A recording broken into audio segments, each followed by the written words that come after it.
the Energy Boutique with a new episode of Astro Class. Well, thank you so much. Welcome back. Thank you for tuning in. This week, I've decided that we should have a little chat about aspects in astrology. Of course, you hear me kind of rattle off all of the aspects in the daily energy forecasts. We talk about the aspects in every full moon or new moon forecast because those are major things. And the aspects are really what we dive into in the moon guides. And so I think that we should kind of go back to the basics and talk about what aspects actually are, why we should care about them, what the major and minor ones are in astrology, which ones has the most impact, and just kind of explore what all of this is all about. So, of course, we have to kind of start with the zodiac wheel. And as you know, we like to operate with the whole house system. So again, what does the whole house system mean? It means that we are looking at a 360-degree chart with all 12 signs equally distributed every 30 degrees. Okay, so this is where we get our whole sign system from. So we've been doing a little bit of kind of deep diving into the zodiac wheel. I know I still haven't done the topic and theme of decans, which are, there's 3 decans that make up these 30 degrees in every sign, and they each have a rulership. And depending on where the planets in your chart fall, that has a major impact depending on the decan that it actually lands in. But again, another topic, another theme, another day. Today, we just want to cover the most basic, major, and minor aspects in the chart. And of course, this also represents the aspects that you'll find in your birth chart. There's a whole aspect chart below the visual wheel of your birth chart that kind of lets you know where the major and minor aspects are. So we're going to start by just kind of taking a good look at some of the most major ones. And when I say major, they are the ones that have the most impact on our lives, on the energy at play, and the lessons that we're currently learning. So we will kind of go more in depth about it, but I just wanted to kind of show you this diagram and just have you understand that we're talking mathematics here, and astrology is basically mathematics. And what I'd also like to throw at you is that you often hear me kind of personify the planets. And when I do that, I want you to kind of understand that these guys are interacting with each other. They're having a conversation with each other. So when they are in aspect of each other, making a mathematical interaction with each other, the aspect that they're making is going to suggest whether it's a good conversation and everybody is tickety-boo, we're all going to kind of work together in order to make something happen here and gracefully do that and have some growth and have some evolution, or we're going to get into a little bit of a confrontation about it. We're going to oppose each other, really kind of bicker back and forth. And of course, not all conversations, good or bad, are intense, and there are aspects for that too. So I just want you to visualize in this conversation that we're about to dive into here, I just want you to visualize when the planets are speaking to each other and they make an aspect, that this is the tone, the vibration, and the outcome of the conversation. And I also want to throw in there that even though we may talk about some tough aspects, some challenging aspects, no aspects are good or bad, pro or con. They are all designed in order to push us in the right direction of our soul's growth and evolution. And therefore, there is no good or bad. There are ones of grace and ease. There are ones that are a little bit more conflict and tension filled. And of course, we need that tension and conflict in order to understand where the change is needed and where, in most times, the resistance to change is taking place. So let's start off with one of the most common ones, which is a conjunction. And for this kind of explanation, I am going to use a new moon chart that we would definitely be looking at each and every month with a new moon. And the way that we actually get a new moon is through a conjunction. So I just pulled this. This was May 19th, as you can see in the corner. This was the last new moon that we had. We're about to enter into the new moon in Gemini here towards the end of June. But this has already come to pass. So this is why I kind of want to use this. I just want you to see that this right here, this box that you will see on pretty much every single one of the videos that I put out there, this is the aspect chart. And this is the aspect chart of the day and of the moment that the new moon would be taking place. I want to draw your attention over here. We'll see that the sun and the moon, they're both at the same degree. This is a conjunction. When the planets, you'll often hear me say, the planets are coming together. They're bumping into each other. They're teaming up, pairing up with each other. They're basically on top of each other. This is a conjunction. And we find this in the chart right here. They're both at the 28th degree. They're literally both on the same degree, which amplifies the energy. So a conjunction is when two planets are on the exact same degree. So there's 0 degrees within them, right? They're on top of each other. There's no degree distance between them. They're at that 0 degree. And I will say this, some astrologers, even myself, when you get within a certain orb, you often hear me say, you know, it's within orb of one another. That means that it is a couple of degrees away, but close enough that the energies are still kind of meshing together, if you will. Depending on the astrologer, they will use different degrees of orb. My rule of thumb is 5 degrees within orb is definitely when we're feeling that energy. Some other astrologers would say that you should go up to a 10 degree. I disagree with that. I think that's a major gap. That's like a whole decan, which I know we haven't covered yet, but it's really up to you what you kind of align with. To me, when we're talking about planets, like, you know, meshing together each other's energies because they're on top of each other, that to me needs to be like a 0 degree, maybe up to 5. Like you're touching, you're just not full on in alignment at that 5 degrees. So you kind of be the judge and jury on what you feel comfortable with. My personal rule of thumb is within 5 degrees. So, you know, within orb of 5 degrees. You'll hear me say that often. Anywho, a conjunction is super powerful. That's why new moons are powerful, because it is a meshing of the energies. And of course, a new moon is the meshing of the luminaries, which of course is the sun and is the moon. And considering the fact that, you know, the sun is our life force energy, our egoic avatar, and the moon is our emotional and spiritual life force energy, you kind of need the unconscious and the conscious to mesh together in order to have a realization and have a focus and have a new revelation in order to start something new. And that's why we celebrate the new moon as it comes together at the 0 degree conjunction, because it is a closing of a cycle just as much as it is an opening up of a cycle. So it is the strongest aspect that you can get in astrology. And it usually, and I say usually, but it usually is a beneficial influence or impact on our lives. Now I say usually because sometimes endings hurt. Sometimes beginnings hurt.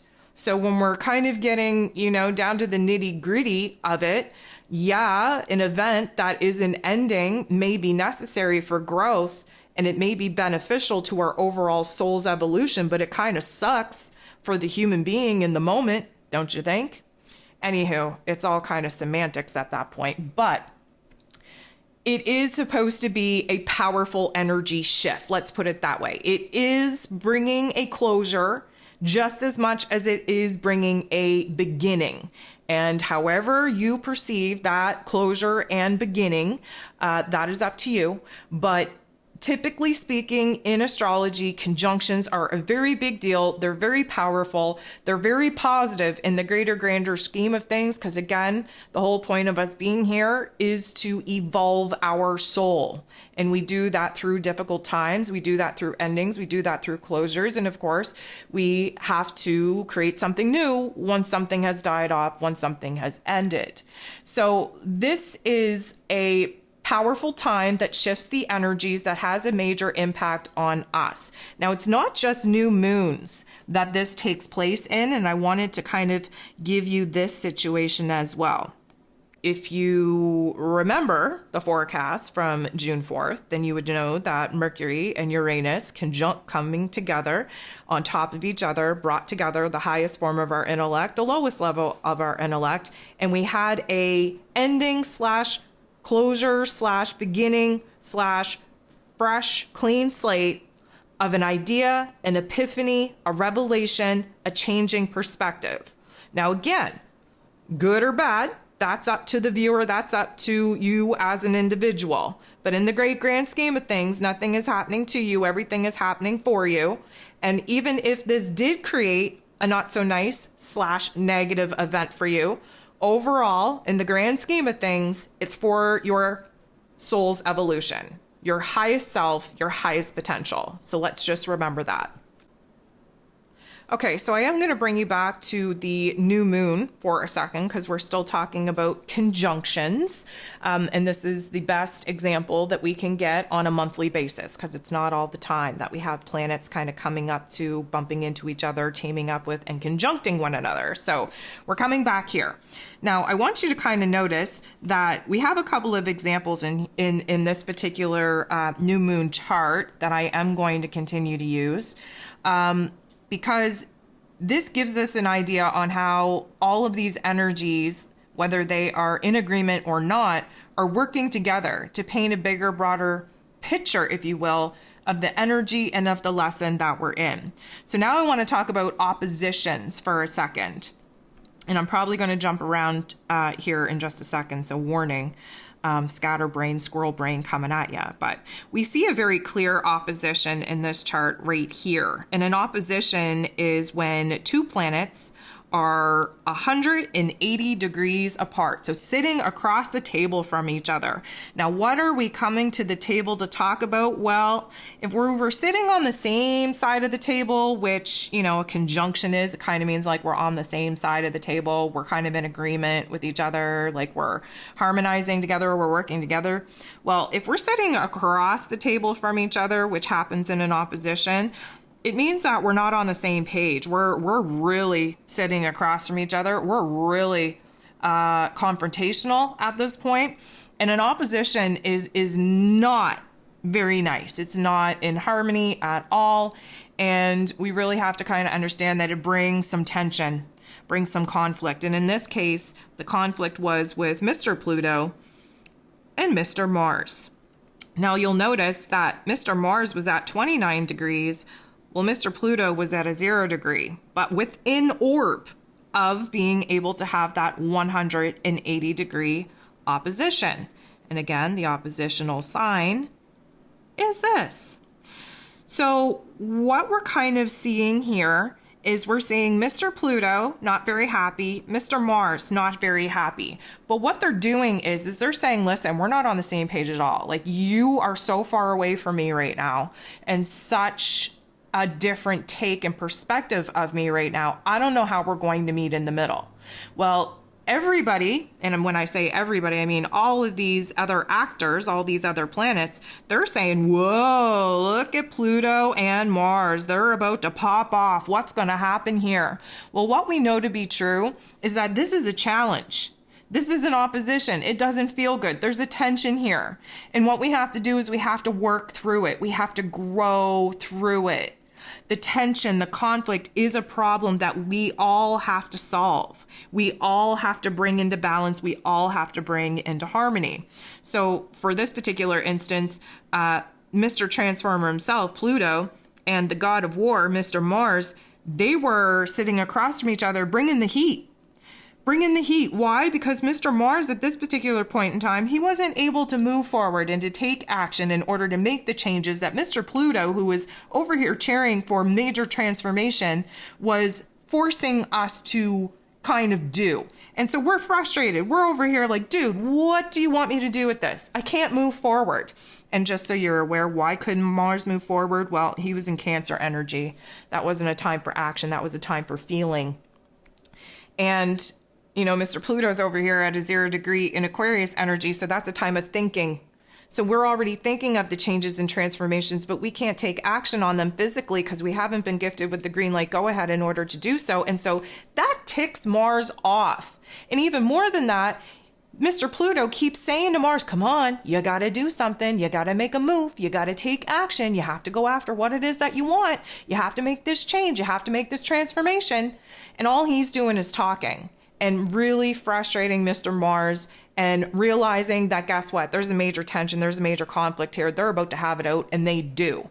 And that's why we feel those particular energies kind of rise up within us, because they're having a hard time in their relationship dynamic. They're sitting across from each other. They're really not happy with each other. They're applying a lot of pressure to this overall movie, this overall lesson, this overall picture that all of these planets are here to play in. So it's a very difficult time, to say the least. So now I want to talk about a trine. A trine, I want you to think of triangle. You can do it with two planets because they have to be 120 degrees away from each other. And we see this in this. Mr. Saturn is up here. We have Miss Venus down here, okay? This green line. Green means go. Trines are a beautiful thing. You'll hear me say that often. We can come over here and see that the moon was trining Pluto. That is this yellow line right here, right? So we have this conjunction. We have Mr. Pluto, who is arguing with Mr. Mars, but yet getting along very well with the sun, with the moon. So anytime you see a trine, it means that the energies are working very well with each other. Again, 120 degrees. Now let me just throw something at you to really kind of mess you up.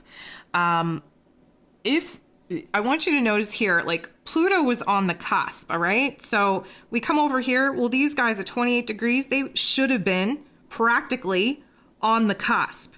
Now, if for some reason, and I don't have an example to show you, so we're just going to have to talk like hypothetically speaking here.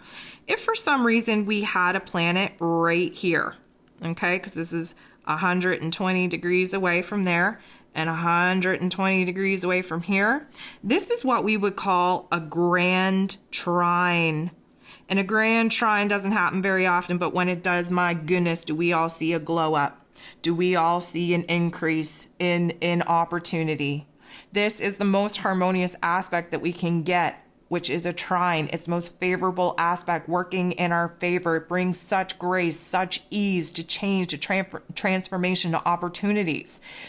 The only time that a trine can be problematic, especially in somebody's birth chart, is if there's too many of them. Too much grace, too much ease will almost always indicate weakness or laziness. So as far as a birth chart goes, we don't want to see too many trines. And as far as, I'm going to say, the forecast of the energy of the day goes, we don't want to see too many trines either, because it means that, yeah, things are hunky-dory, they're going well, but it's because we're not doing anything. We're just sitting, we're just chilling, we're just, we're not putting forth very much effort. So things are easy peasy squeezy, so to speak. But anyways, a trine is a very favorable aspect, and we see not very often the grand trine that it includes, 3 planets. Most often we see it with just 2, and we can see multiple trines that take place in a chart. For instance, Neptune at this particular point in time was trining with Mars, which gives us inspiration, gives us hope, gives us, motivation, if you will. Pluto, in this case, trining with the moon and the sun, was a major transformation, both unconsciously and consciously, a transformation in the ego avatar and the higher self, merging, if you will, between the ego and higher self. And Pluto, and again, depending on the planets involved, this is the energy, this is the message, this is the lesson. The next one that we're going to talk about is the sextile. I want you to think of sex when I say sextile in the forecasts. I want you to understand that when we see stars, if you will, in the aspect chart like this, the asterisk, the star, whichever one you want to call it, that is a sextile. Now, It's kind of hard to see in this diagram, so I am going to blow it up. But you see this little star, and you see this little star, and this little star. Those are indications of a sextile. Now, a sextile is a good jam. It's a good vibe. We want to see sextiles. It indicates planets that are about 60 degrees apart from one another. So as you can see in this instance, if we're talking about Mr. Saturn, he makes the sextile to this lovely little trio down here. This is the 60-degree mark, or you could also say 2 signs away, depending on how you want to look at it. A sextile is the merging of energies. Now, even though a sextile is very favorable, it's not as strong as a trine. It is strong, but it's not as strong. So we're still in a favorable aspect. We're still seeing harmonization. We're still seeing positive effects here. But a sextile usually brings an opportunity, something new to consider, where the merging of energies and harmonization of energies are coming together. It's something like an epiphany, like an aha moment. Compared to a trine, where a trine is just like, things are easy, things are fine. There's no, there's a lot of, harmony going on. There's not really a whole lot of hoopla. Well, a sextile is like, this is awesome. This is great. This is something new that I have to consider.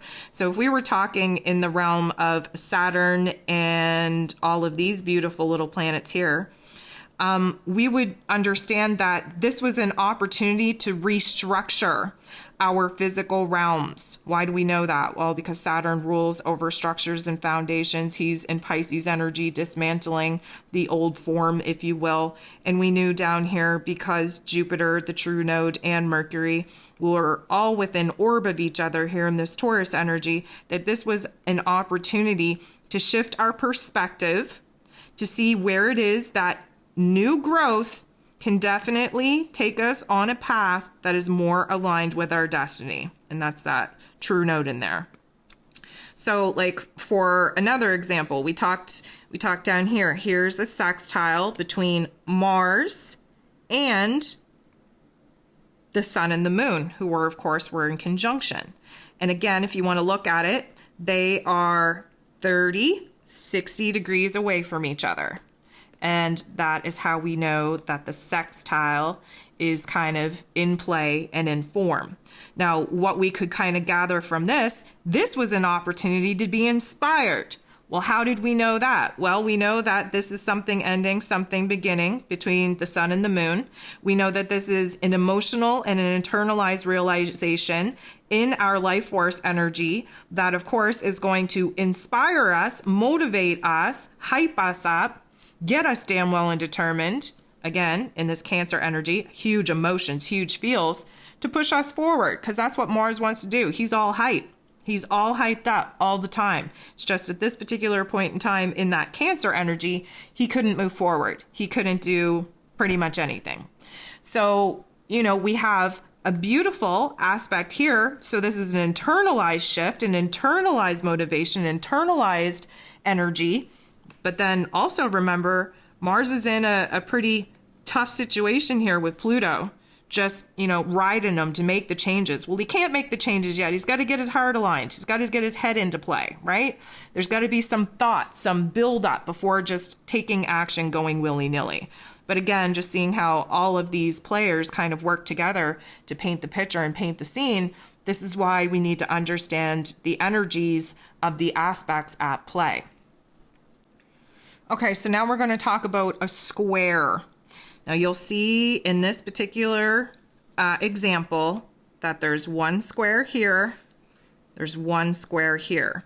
Why is it not showing up on the list of aspects, you may ask? Because this list of aspects takes a snapshot of all the interacting energies throughout the day. These particular energies inside the wheel is literally at the moment of when the new moon event actually took place. And that's why I go into great depth and detail in the moon guides of all the different aspects at play. So we want to talk about a square. A square, you'll often hear me say, the two planets that are getting into the boxing ring to fight it out. That's the best analogy that I can give, because this is a whole hell of a lot of tension and conflict. We are no longer civilized sitting at the table and kind of, we're no longer just like sharing our opposite views, our opposite opinions. We want to fight. We want to throw down. We have a lot of aggression, a lot of tension, a lot of conflict, a lot of anger that is rising to the surface. And again, does that sound fun? No. Does it feel good? No. But is it necessary? Yes, because obviously there's a problem and there's a tension, there's a conflict. We're at odds with something. We're at odds with each other. And this is a big issue that we have to resolve. And it forces us to come up with a solution.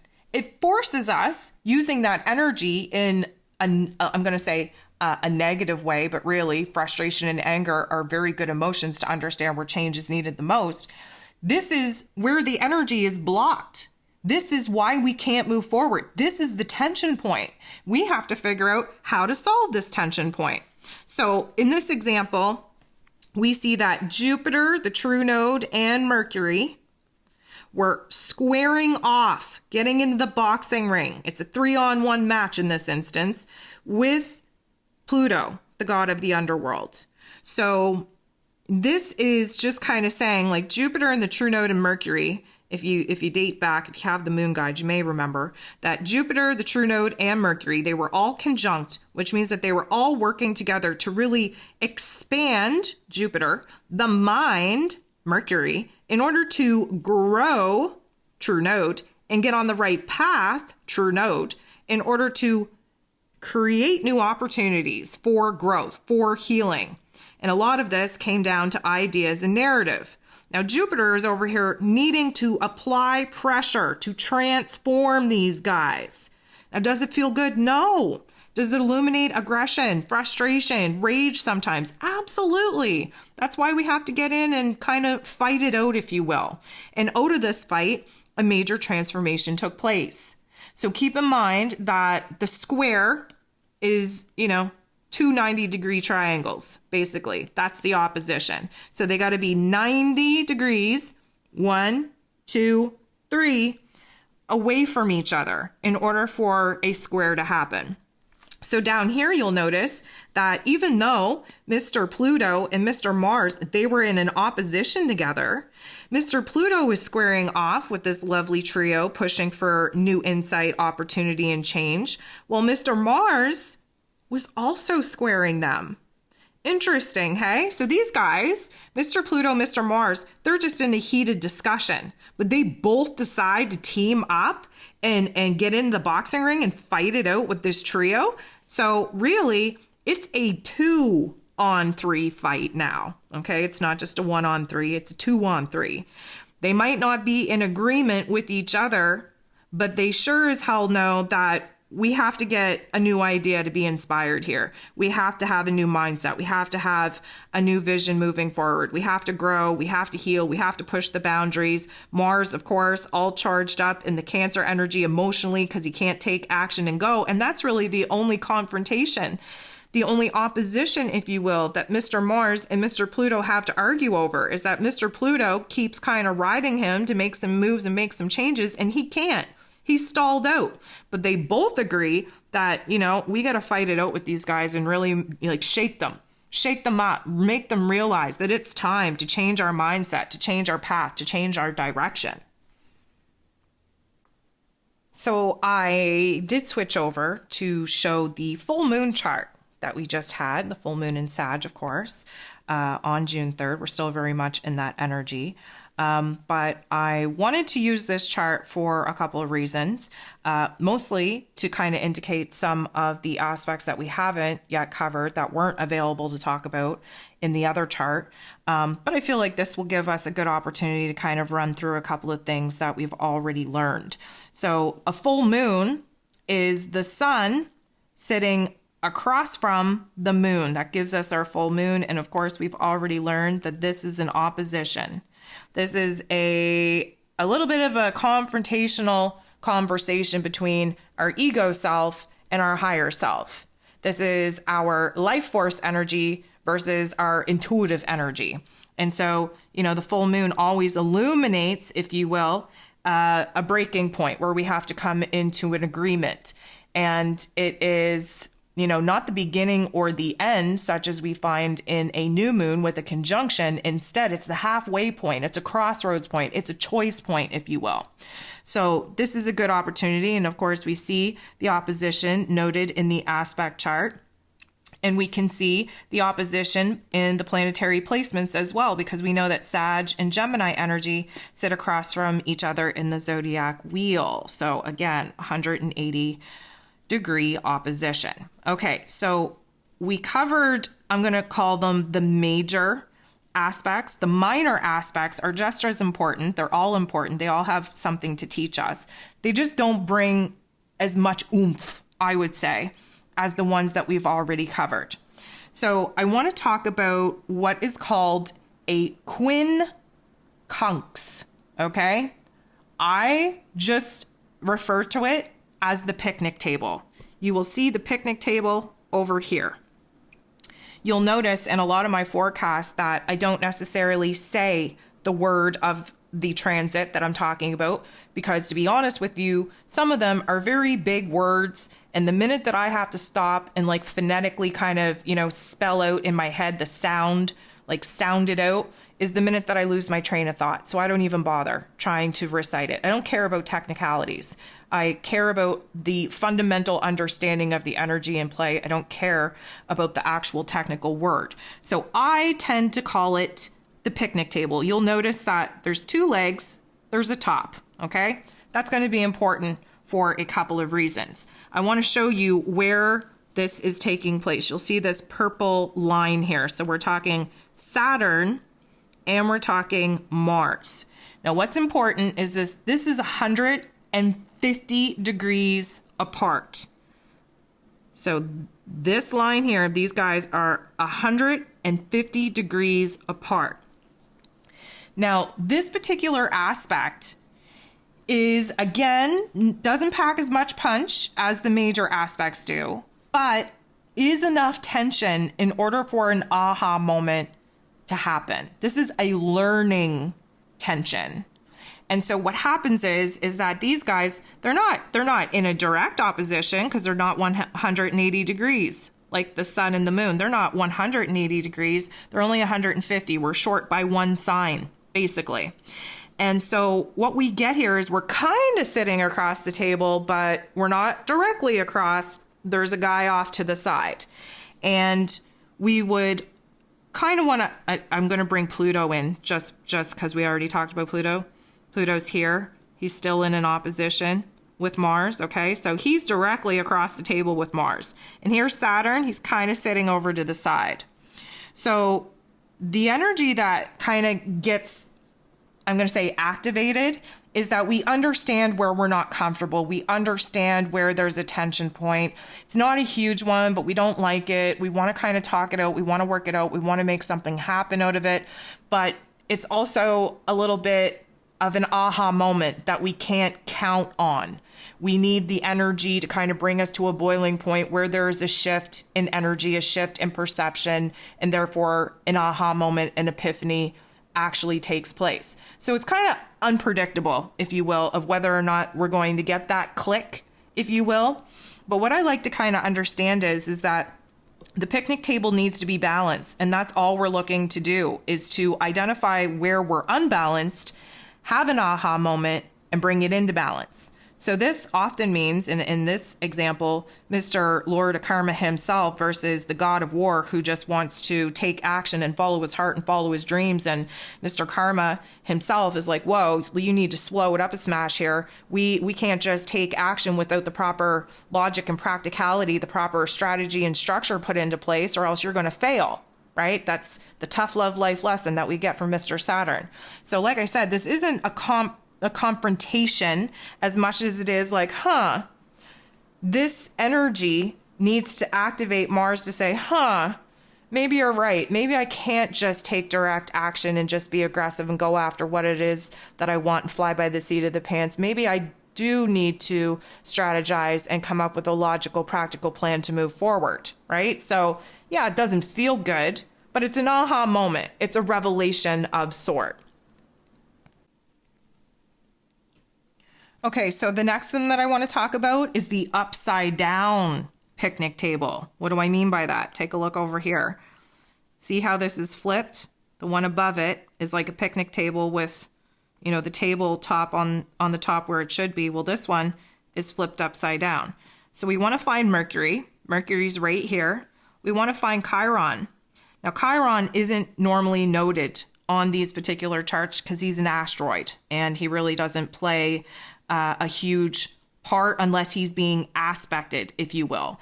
But we can see Chiron over here in the planetary placements at 18 degrees in Aries energy. So this would, typically speaking, land us pretty much right here. If Chiron was right here, and we know Chiron because it looks like a key, because these are key to our healing or key to our growth, we would know that he is pretty much right here, let's say. So the upside down picnic table is what we call a semi-sextile. So we already kind of talked about the sextile. The sextile was like a star, the asterisk, if you will. The sextile was a good jam. It was really good. A semi-sextile is half the oomph of it. So a full sextile is 60 degrees. A semi-sextile, this upside down, is 30 degrees away from one another. And you can see here that 30 degrees, yes, would be a whole sign if we were starting at a 0 degree, for instance, and ending at a 0 degree, but we're not. Chiron is 18 degrees and we see Mercury at 19 degrees. So definitely within orb, and just consider the fact that under that full moon, that was the conjunction that we talked about that was exact on the 4th between Mercury and Uranus. So why the semi-sextile is important is because it's still a very positive energy.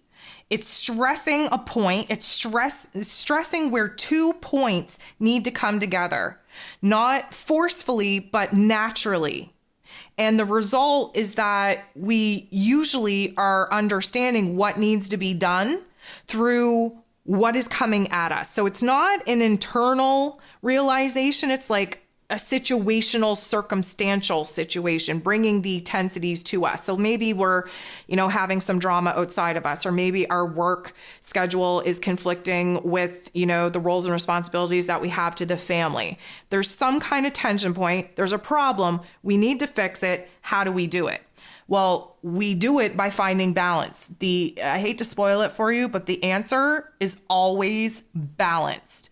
And so we have to kind of realize that when a semi-sextile takes place, again, minor aspect, not that definite, not that intense, but it will highlight some friction. Again, Chiron, the wounded healer, Mercury and Uranus, our thoughts. There is some friction about, our doubts, our fears, our insecurities of moving forward. But what happens is that we recognize where it is that outside influences aren't allowing us to stay the same. We have to move. This isn't just a personal choice within us. Something outside of us is forcing us to make a change. And so it will eventually, and again, this is a really good example to use. The halfway point is, of course, 15 degrees between a 30 degree, span here of a semi-sextile. And what we find to be true is that the middle ground, the balance, is bringing forth a new opportunity to change. And it's just lucky for us that right here in this full moon, we had the planet of growth, Mr. Jupiter himself, and the true note, our soul path, our destiny point, conjunct together, working together to get us on the right path, to move us forward. Yes, there's a part of us stuck in the past. Yes, fearful. Yes, doubtful that we have what it takes to actually move this mountain, if you will. But Mercury and Uranus, the lower level, higher level intellect, came together in order to provide us with a channel of optimism, of confidence, of projection, of vision, of dream, of goals. And so we are shifting our, again, mental narrative in order to bust through the problems that Chiron is illuminating. And what we see here is the opportunity for growth.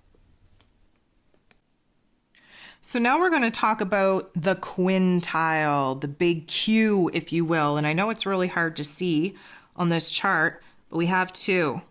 There's one there, it's the yellow. There's one here. So it is basically a point from here to here and this particular point from here to here. And if it was bigger, you would see that it's literally indicated as a Q. And you can see it over here. There's a Q right there. The quintile is a potential point.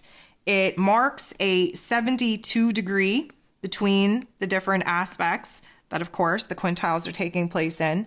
But it kind of leads to an aha moment as well, an epiphany as well. The quintile is very much in the mental plane. So it's not really anything that, we can force. It's something that kind of has to naturally evolve on its own. But it's a point of potential where we have a potential for a breakthrough. So I just want to talk about this for a second. This one over here is Mercury and Saturn. So, Saturn's up here, Mercury's down here. Keep in mind, Mercury's in a conjunction with Uranus. This is a huge quintile, if you will, and I want to just take you over here to the aspect chart. There's Saturn, there's Mercury, and so they are essentially 72 degrees away from each other in the zodiac wheel. So there's 30, 60, and a bit, making it 72.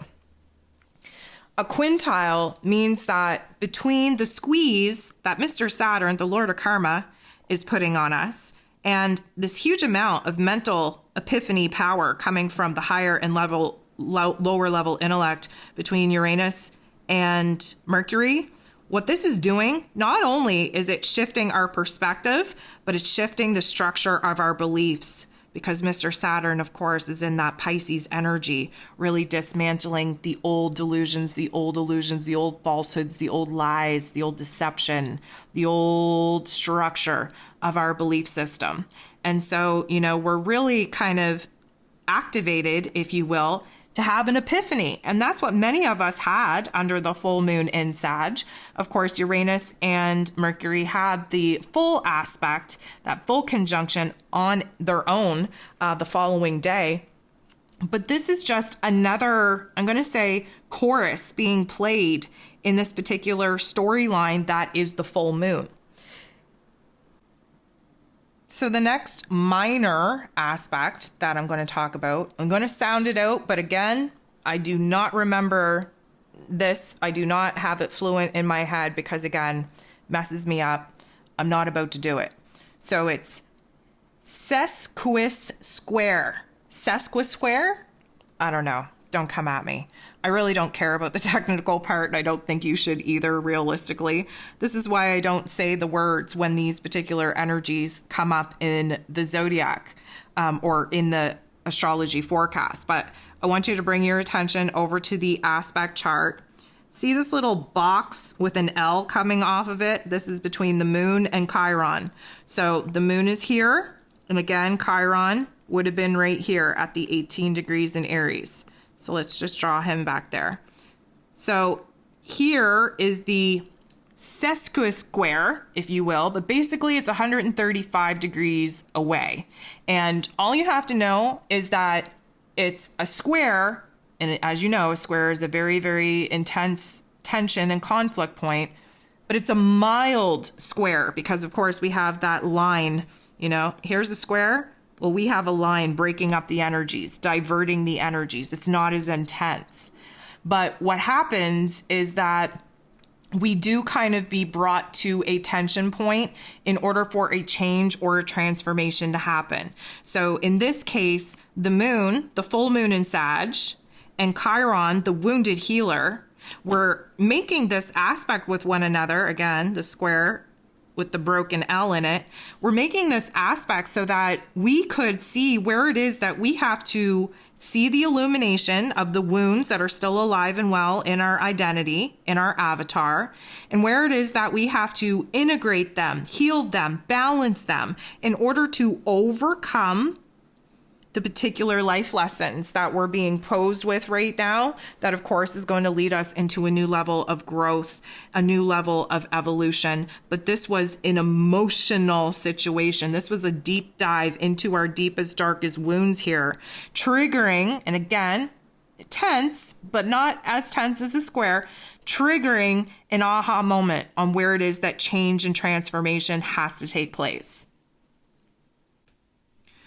So here's another one for you. I'll take you over here first. Here's the moon, BQ. So this stands for biquintile. Now it is a minor aspect, so it's not a huge impact. It is a harmonious one, so we have that one going for us, but it's a weaker harmonious aspect than, let's say, the sextile or the trine would be. So it does kind of lead us to a little bit of potential, a little bit of opportunity, a little glimmer of hope, but not a whole lot, let's say. So here we have the moon biquintiling, which is technically 144 degrees away from each other, with the true node. So the moon is here. We have the true node of the moon over here and in a very tight conjunction, reminder, with Jupiter. So this was the destiny point and the growth of opportunity and expansion. Now, this is a harmonious aspect that is leading us to a little glimmer of change, of promise, of potential. Emotionally speaking, because the moon is involved, the Sag energy wanted us to see the greater, grander picture, the prospects on where it is that we could go. Jupiter and the true node really hoping for a huge amount of growth here, but what we get is just a little tiny sliver of potential. Like maybe we could do this, or maybe we could do that. Maybe I need to close the door on that. Maybe I should look into this. All of those particular maybes are meh. There's a possibility there. It's not totally intense. It's not totally inspiring me, but there's potential. So I'll put it on the back burner to kind of rack my mind around it later.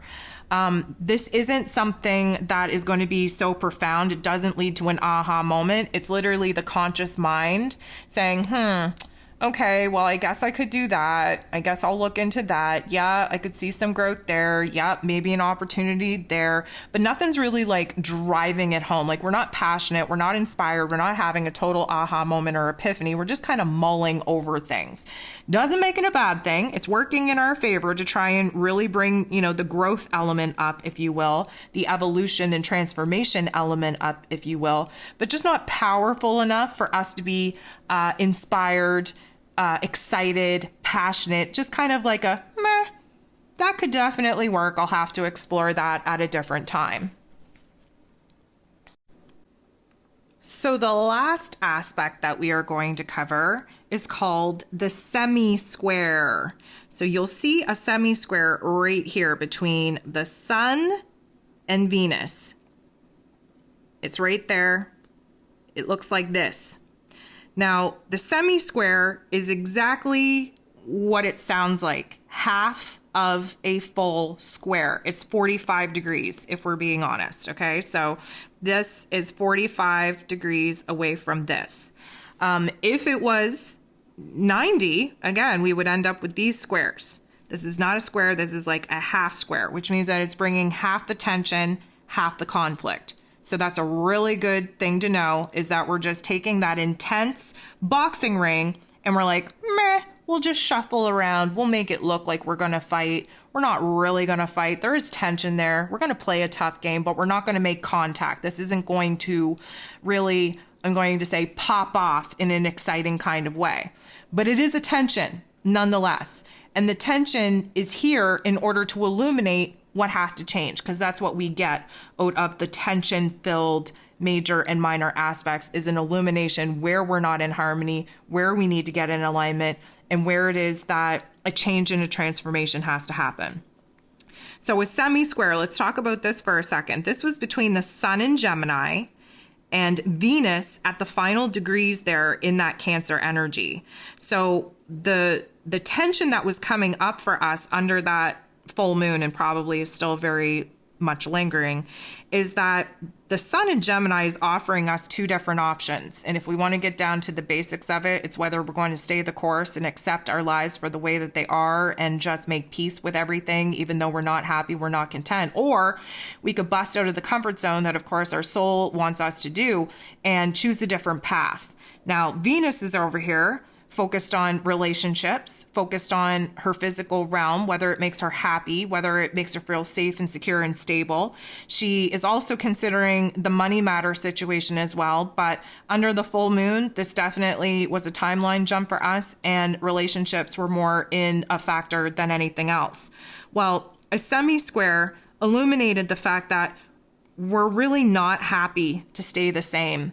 We're also not happy to make a choice right now. We're also not happy to consider busting out in our comfort zones. So nothing really happens. We just stay in our funk. We stay in the discontentment of it all. Now, does that mean that a major change is going to take place? No, probably not. It's not a strong enough aspect to. But with all these other squares that we've kind of already explored, these opposition, square here, yes, we had some favorable aspects under this full moon, but it was definitely more tension filled because, again, full moons are always tension filled because that is the crossroads point. It's a choice point. It's a decision point. What we decide upon, what we choose, will come to an end and essentially a beginning under the next new moon. And that's why the lunar cycle and understanding the phases of the moon and how to manifest within them and what you should be focused on within them is super, super freaking important. And that's why I talk about the moon and all the aspects that the moon makes every freaking day, because that's our emotional realm. That's our unconscious realm. That's what we need to bring into awareness. That's what we need to work with. And that is what essentially pushes us into creating new realities that are more in alignment with our higher self. So guys, that is the major and minor rundown of all the aspects that I rant about in these forecasts.